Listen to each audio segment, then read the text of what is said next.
ഇത് ഇന്ത്യയുടെ സാമ്പത്തിക തലസ്ഥാനമായ മുംബൈ. ഇന്നല്ല, വർഷങ്ങൾക്ക് മുമ്പ്.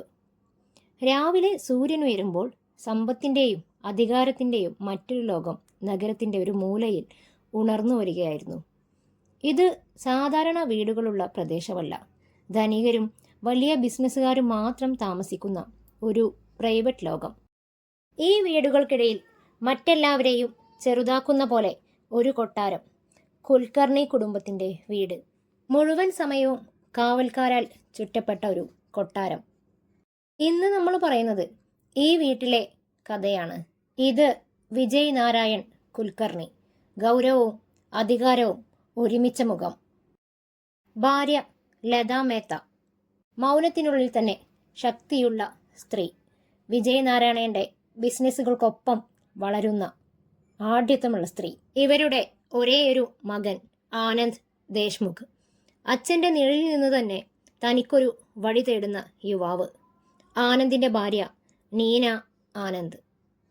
ആനന്ദും ഭാര്യ നീനയും ലണ്ടനിലേക്കുള്ള യാത്രക്ക് തയ്യാറാവുകയാണ്.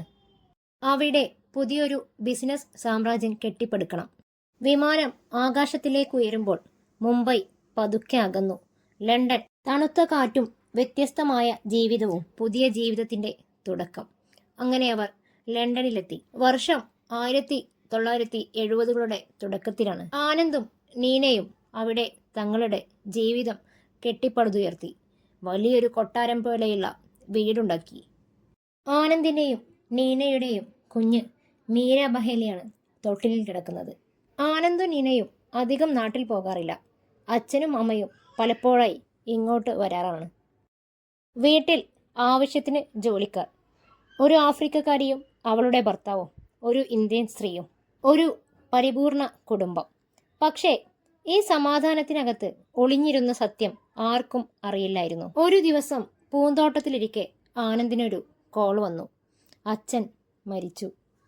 ലണ്ടനിലെ ബിസിനസ് സാമ്രാജ്യങ്ങളെല്ലാം ഉപേക്ഷിച്ച് ആനന്ദും നീനയും അമ്മയോടൊപ്പം തിരികെ മുംബൈയിലേക്ക് മടങ്ങി.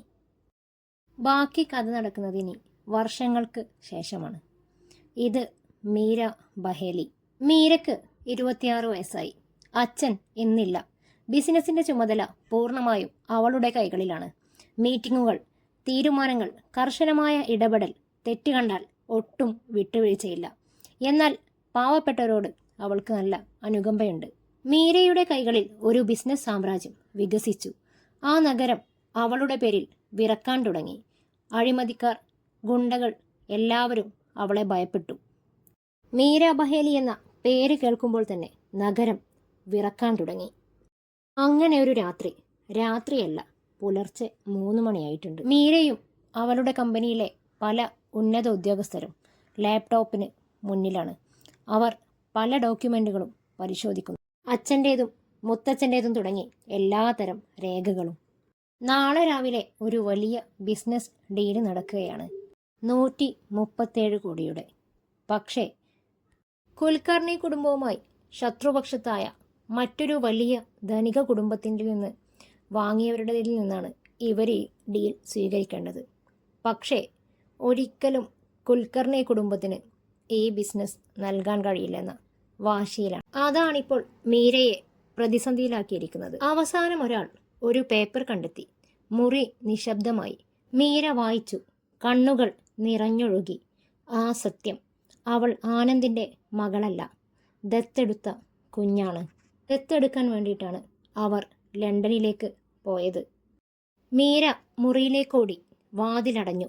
പുറത്തെല്ലാവരും കാത്തിരുന്നു. മിനിറ്റുകൾ, വർഷങ്ങളായി.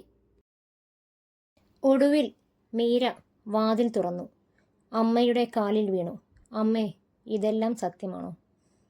അമ്മ: അതേ മോളെ, നീ ഞങ്ങളുടെ രക്തമല്ല, പക്ഷെ നീ ഞങ്ങളുടെ ജീവൻ തന്നെയാണ്. വിവാഹം കഴിഞ്ഞ് 6 വർഷം കഴിഞ്ഞിട്ടും കുഞ്ഞുങ്ങളുണ്ടാവഞ്ഞപ്പോൾ നിന്റെ അച്ഛൻ്റെ സുഹൃത്താണ് ഞങ്ങൾക്ക് ഈ ഒരു വഴി പറഞ്ഞു തന്നത്. അതിനുവേണ്ടിയാണ് ഞങ്ങൾ ലണ്ടനിലേക്ക് താമസം മാറ്റിയത് തന്നെ. വളരെ ഗുരുതരമായ രോഗം ബാധിച്ചിരുന്ന നിന്റെ അമ്മയും അച്ഛനും തന്നെയാണ് നിന്നെ ഞങ്ങൾക്ക് സന്തോഷത്തോടെ നൽകിയത്. മരണം വെളിപ്പാടകലെയുണ്ടായിരുന്ന അവരാണ് പറഞ്ഞത്, നിന്നോടൊരിക്കലും ഇതേക്കുറിച്ച് പറയരുതെന്നും ഒരിക്കലും പിന്നീട് അവരെ അന്വേഷിച്ച് ചെല്ലരുതെന്നും. മണിക്കൂറുകളെടുത്ത് മീര യാഥാർത്ഥ്യത്തിലേക്ക് മടങ്ങി. അവൾ ആ ബിസിനസ് പേപ്പറിൽ ഒപ്പിട്ടു. കാരണം അവൾ കുൽക്കർണി രക്തമല്ല. അതുകൊണ്ട് ആ ബിസിനസ് സാമ്രാജ്യം വീണ്ടും അവൾക്ക് കെട്ടിപ്പടുക്കാനായി.